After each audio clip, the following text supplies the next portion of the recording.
Well, welcome to our online Bible study in the book of Esther. In this session, we're going to begin the book of Esther. What we'll do is we'll talk through really all the text at once, explain what's going on, and then give a few points at the end. And so, Esther chapter 1, to give you some context before we get into the book of things that are worth knowing, there are only two books in all of the Bible that are named after women.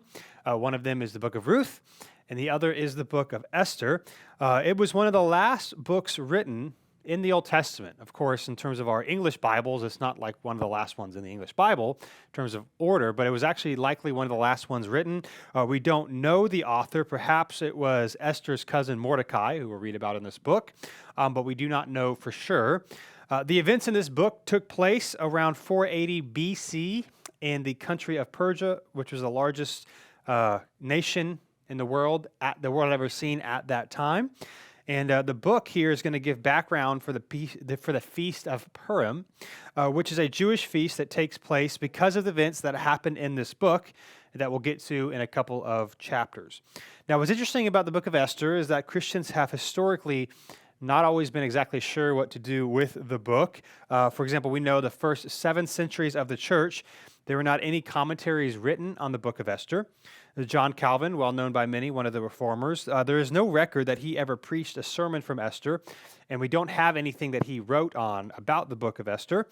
Martin Luther, another well-known reformer, said that while he did include Esther in his German translation of the Bible, we do know that he had reservations with the book.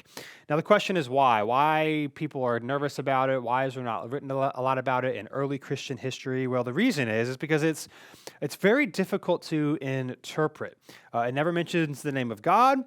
We have no insight into the internal motivations of the characters, and they make a lot of decisions, and we're not told what their motivation was or why they did it. We also don't know God's perspective on it. So we're going to see God's hand assuredly throughout the book of Esther, but we don't know the motivations of the characters, and we don't know what God thinks about certain decisions that they make. There is no commentary. There is just narrative and history, and so it can be difficult to fully understand what to do with many parts of the book. And so, the last thing we would say before we get into it, what does the rest of the Bible say about the book of Esther? How does the rest of Scripture kind of intertwine it and interpret it? The answer to that is nothing, because Esther is not quoted in any other scriptural books. But of course, there's a lot to learn, but it does have its challenges, and so we'll do our best to understand what's going on as we begin the book of Esther. Here is Esther chapter 1, starting in verse 1. It says this. These events took place during the days of Ahasuerus, who ruled 127 provinces from India to Kush.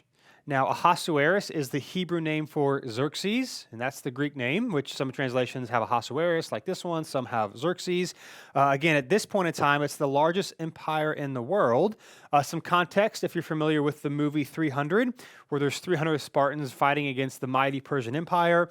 This is the Persian Empire they were fighting against, and that Xerxes in the movie is the Xerxes that we were reading about, or the Ahasuerus that we were reading about in this book. He is likely somewhere around his mid-30s at the time of the events as they begin described in this book. Verse 2. In those days, King Ahasuerus reigned from his royal throne in the fortress at Susa. He held a feast in the 3rd year of his reign for all his officials and staff, the army of Persia, and he displayed the glorious, or the army of Persia and Media, the nobles and the officials from the provinces. So there's this massive feast, again, likely somewhere around 483 BC. This is going to be 3 years before his big failed expedition against Greece. And so right now, this is the height of the Persian Empire. Susa was in modern day Iran. It's kind of his winter capital or his winter palace. He holds a massive feast, displays his wealth. Then it says this in verse 4. He displayed the glorious wealth of his kingdom and the magnificent splendor of his greatness for a total of 180 days. So a massive banquet, and now this banquet is in preparation for the coming war with Greece. The 180 is not necessarily days. It's not necessarily saying that the banquet itself, there's a massive banquet every single day for 180 days, but there was some sort of public display for 180 days, for half of a year. essentially, to kind of get the country, get the nobles, get everyone supported this war, this massive expedition that he is trying to reign against Greece. And then verse 8. At the end of this time, so at the end of the 180 days, the king held a week-long banquet in the garden courtyard of the royal palace for all the people, from the greatest to the least, who were present in the fortress at Susa. White and violet linen hangings were fastened with fine white and purple linen cords to silver rods on marble columns. Gold and silver couches were arranged on a mosaic pavement of red feldspar, marble, mother of pearl, and precious stones. For 7 drinks were served in an array of gold goblets, each with a different design. Royal wine flowed freely according to the king's bounty. The drinking was according to the royal decree. There are no restrictions. The king had ordered every wine steward in his household to serve whatever each person wanted. So here we see 2 important things in these verses. Number 1, other than the temple and the tabernacle in the Old Testament, it is unusual to have so much detail about a palace. Right? The scripture doesn't typically give so much detail to something other than the tabernacle or the temple in the Hebrew Bible. The point, of course, is to show how insane this place was. The decorations, the gold goblets, just massive display of wealth.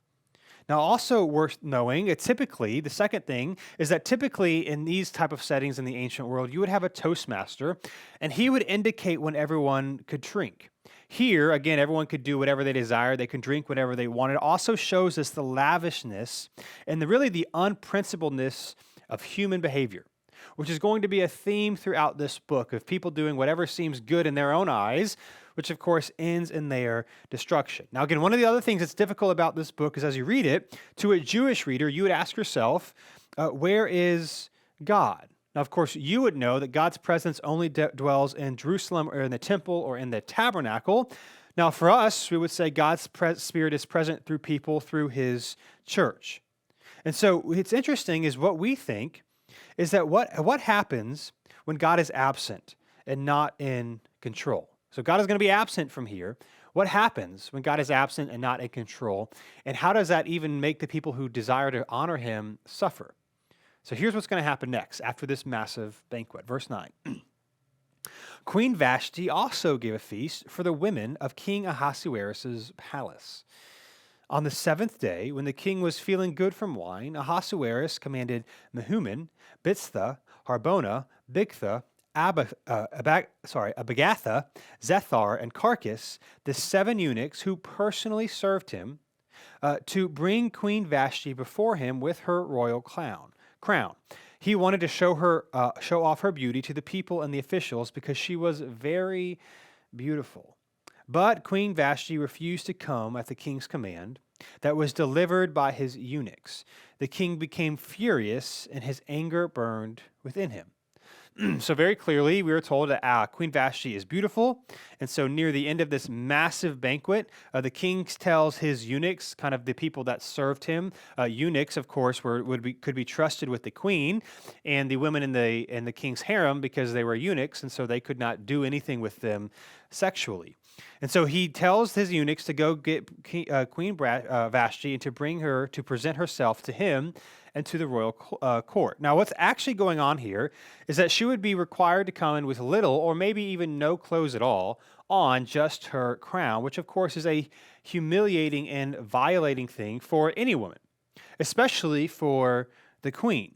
Now, the king was very drunk, and so Vashti refuses. Again, we're not told why she refuses, but she refuses. The king is drunk, and of course, it's also worth knowing that the king's request typically doesn't happen because, number one, he's drunk. Number two, it was a violation of custom for the queen to be someone who would do such a thing, but of course, he asked for it anyway. She denies his request, and then he is not only furious because he's the king, and really nobody tells him no, but he's also embarrassed because he's made a request in front of his royal court, and he is being denied in front of these people. Now, I just want to make a side note real quick as we read this. It's very easy for us to have, and rightly so, disdain and disgust for Xerxes and for what he does and for how he wants to humiliate his queen. I think we should be careful, though, as we read this story, is to know that if we're being honest, one of the big differences between us and King Ahasuerus or King Xerxes is simply his power, right? That he has the ability to do whatever he wants without getting in trouble.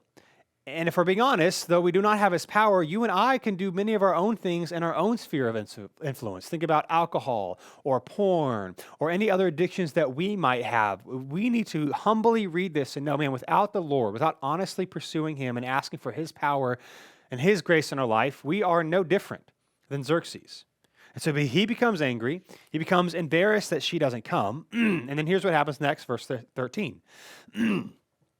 The king consulted the wise men who understood the times, for it was his normal procedure to confer with experts in law and justice.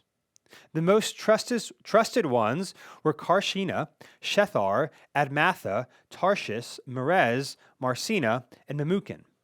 They were the 7 officials of Persia and Media, who had personal access to the king and occupied the highest positions in the kingdom.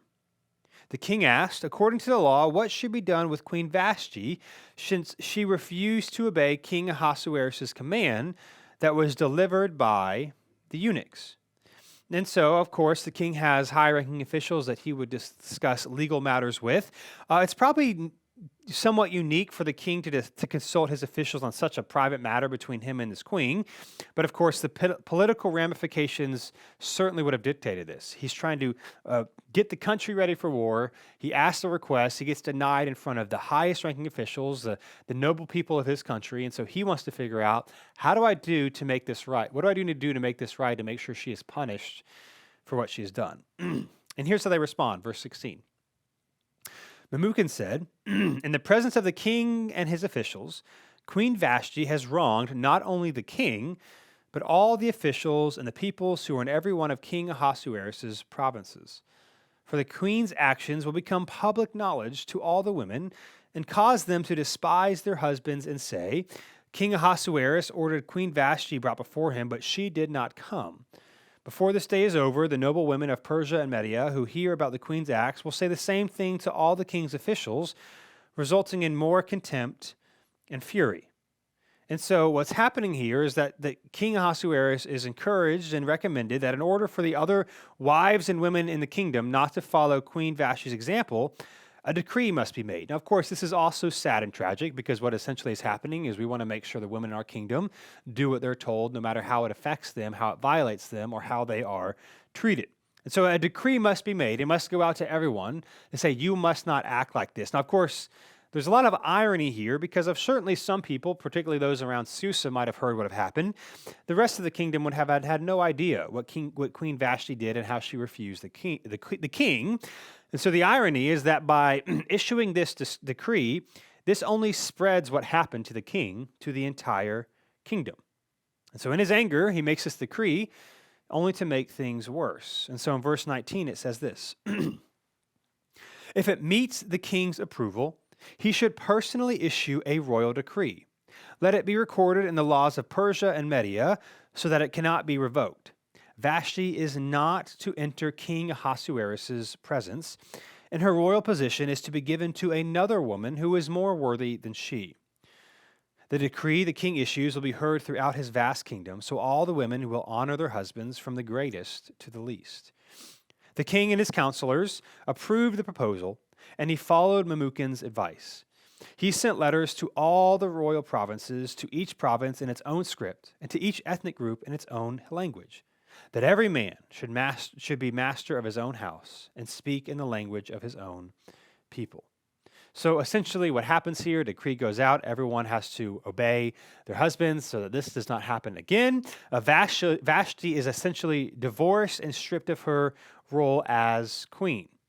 Now, again, there's irony happening here. The author of Esther may be writing around 20 years later. Again, we don't know the exact date nor the exact author. Here is showing the quote-unquote wisdom of the king.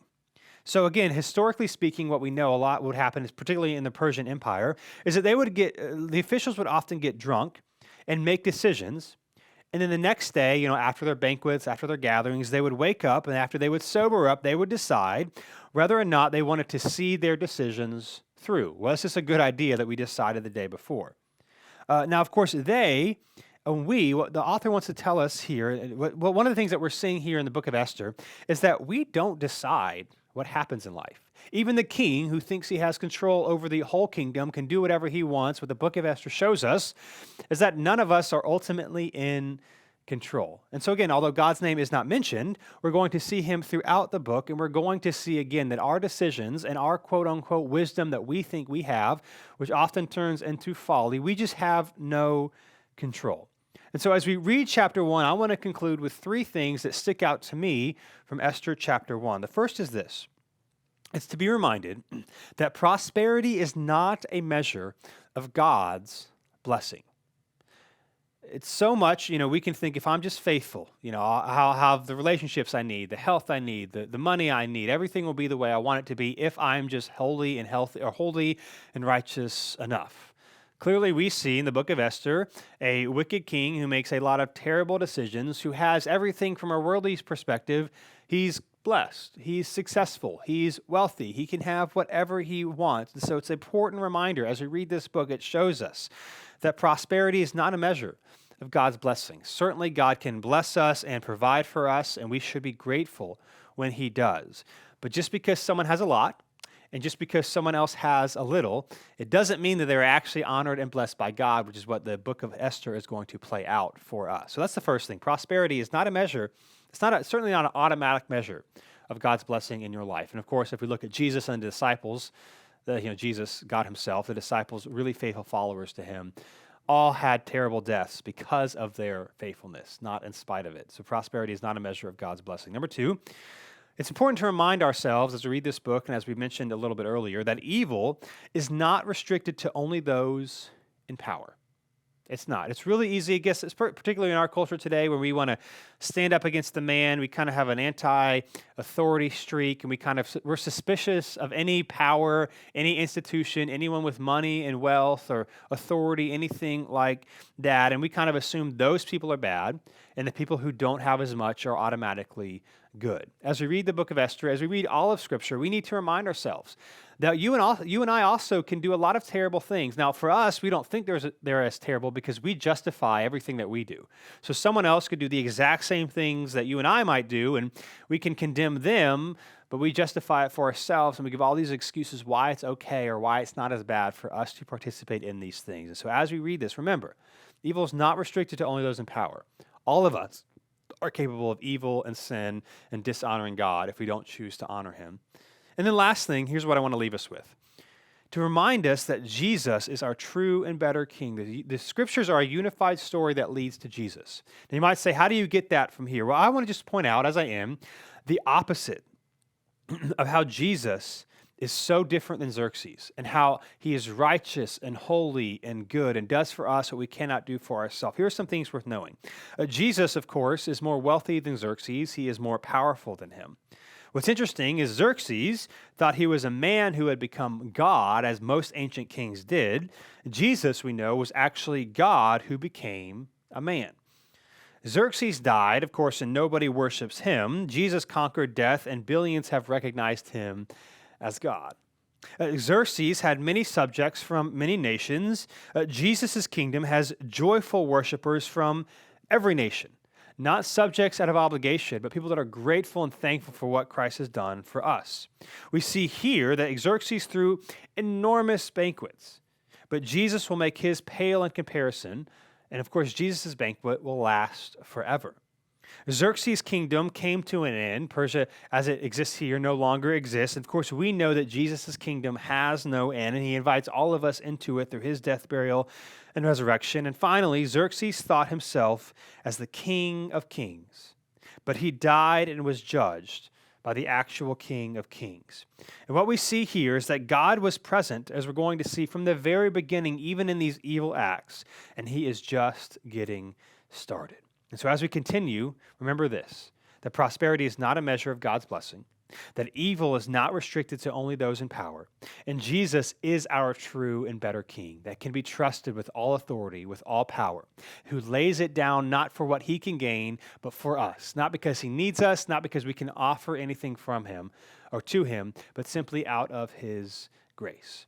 So that's Esther chapter 1. We'll move on to Esther chapter 2 in the next session. Hey, thanks so much for checking out this video. We upload new videos every week to help encourage you in your faith in Jesus. So be sure to subscribe to this channel so that you never miss a thing.